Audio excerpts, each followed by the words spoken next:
Hello everyone, আজি আপোনালোকৰ মাজলৈ লৈ আহিছো বন্ধাকবিৰ মচমচীয়া পকৰি এটা টেস্টি ৰেচিপি। আজি আপোনালোকক দেখুৱাম যে পকৰি বনালে কি বস্তু দিলে বেছি ক্ৰিস্পি হয়। এয়া শুনিছেই নহয় কিমান ক্ৰিস্পি হৈছে।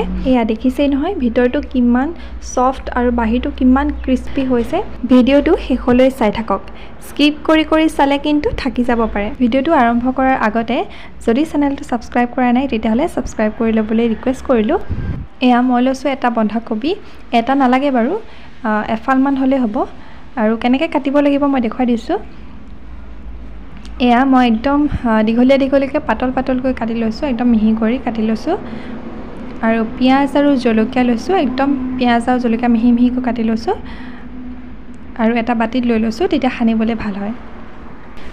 এতিয়া পিয়াজখিনি একদম মোহাৰি এনেকৈ দিছো তেতিয়া এডাল হ'ব আৰু জলকীয়াখিনিও দি দিবা একেলগে আৰু ভালকৈ মিক্স কৰি দিব।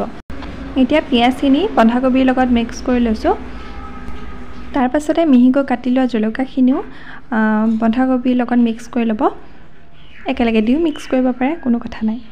তাৰ পাছতে দিছো 1 চামুচ হালধি গুড়ি, আধা চামুচ জলকীয়া গুড়ি আৰু নিমখ দিছো জোখমতে দি ল'ব আৰু দিছো মিট মছলা আৰু বেলেগ মছলাও দিব পাৰে কিন্তু যি আছে তাকে দিলেই হ'ল বা নিদিলেও এনেকৈ বনালেও কোনো কথা নাই। এতিয়া গোটেইখিনি ভালকৈ সানি ল'ব আৰু যদি আপোনালোকৰ ওচৰত ধনিয়া থাকে তেতিয়াহলে মিহি মিহিকৈ ধনিয়াও দি দিব পাৰে তেতিয়াও খাই খুব ভাল লাগে। যদি ধনিয়াৰ গুড়ি থাকে সেয়াও দিব পাৰে। নিজৰ ভাল পোৱা ধৰণে মছলাটো আপোনালোকে দিব পাৰে। জলকীয়াও কম বেছি কৰিব পাৰে। এয়া দেখিছেনে নিমখ দি দিয়াৰ কাৰণে ইয়াত পানীখিনি ওলাই গৈছে বন্ধাকবি পিয়াজৰ পানীখিনি ওলাই গৈছে। ইয়াত আমি পানী দৰকাৰ নহয় আপোনালোকে চাই থাককচোন। এতিয়া মই কেৰাহী এখন গৰম কৰি ইয়াতে মই মিঠাতেল গৰম হ'বৰ কাৰণে ৰাখি দিম আৰু ৰিফাইন তেলতো আপোনালোকে বনাব পাৰে কিন্তু সকলোৱে ৰিফাইন তেল নাখায় সেইকাৰণে মই মিঠাতেলতে বনাইছো। আৰু এয়া দেখিছে মই 1 কাপতকৈ কম বেচন দিছো দৰকাৰ হ'লে পিছত দিম। এতিয়া সানি লৈছো এনেকৈ মই এতিয়ালৈকে পানী দিয়া নাই। আৰু এটা বস্তু ইয়াতে দিম যেটো বস্তু দিলে আমাৰ পকৰিটো একদম ক্ৰিস্পি মচমচীয়া হ'ব আৰু হেতু বস্তু হৈছে পিঠাগুড়ি। এয়া মই দিছো 4 চামুচ মান পিঠাগুড়ি আৰু এতিয়ালৈকে মই পানী ব্যৱহাৰ নাই কৰা। 1 চামুচ বেচনো দি লৈছো লগতে আৰু ভালকৈ সানি ল'ব। আৰু এটা বস্তু ইয়াতে দিবলৈ আছে চাই থাককচোন কি দিম। এয়া মই যে গৰম হ'বলৈ ৰাখি দিছিলো তেল ইয়াৰে দিম মই এই হেতাখনে ইমানখিনি দিছো মই তেল আৰু আপোনালোকে সোডা দিলে বেছি তেল মানে শুহি যায় খাবলৈও ভাল নালাগে সেইকাৰণে সোডাৰ সলনি আপোনালোকে এনেকৈ গৰম তেল দিলে পকৰিটো মচমচীয়া হয়।